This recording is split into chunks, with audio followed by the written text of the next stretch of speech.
কমিশনের নিয়মকে বুড়ো আঙুল, হিয়ারিং এর লাইনে নবতী পর 92 বছরের বৃদ্ধা লাইনে দাঁড়িয়ে রয়েছেন। মুর্শিদাবাদের ভগবান গোলায় দেখুন কিরকম ভোগান্তি এই বৃদ্ধার। কিছুদিন আগে পড়ে গিয়ে তার কোমর ভেঙেছে। বাংলাদেশে পাঠিয়ে দেবার আতঙ্কে বৃদ্ধা। 85 বছরের ঊর্ধ্বে বাড়িতে শুনানি হওয়ার কথা, তাহলে কেন এই ছবিটা আমাদের দেখতে হচ্ছে?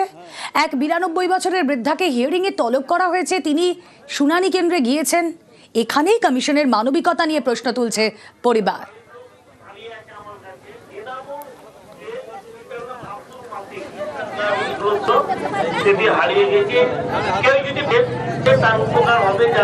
আপনাকে ডেকেছে?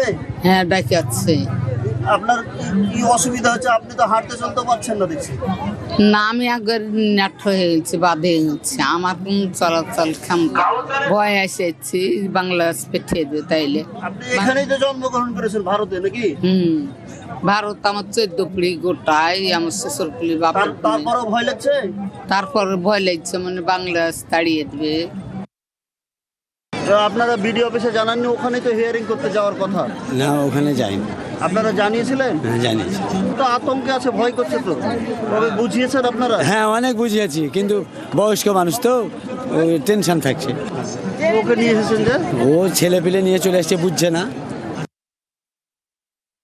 আমরা এই নিয়ে বারবার সমস্ত পলিটিক্যাল পার্টির মিটিংয়েও বলেছি, যারা অসুস্থ, বৃদ্ধ বৃদ্ধা বা যারা বাইরে কাজ করে তাদের আসার দরকার নেই। তার প্রতিনিধি হিসেবে তার বাড়ির নিকটাত্মীয় কেউ এলে হয়ে যায়। সমস্ত বিএলওদেরকেও বারবার মিটিং করে বলে দিয়েছি।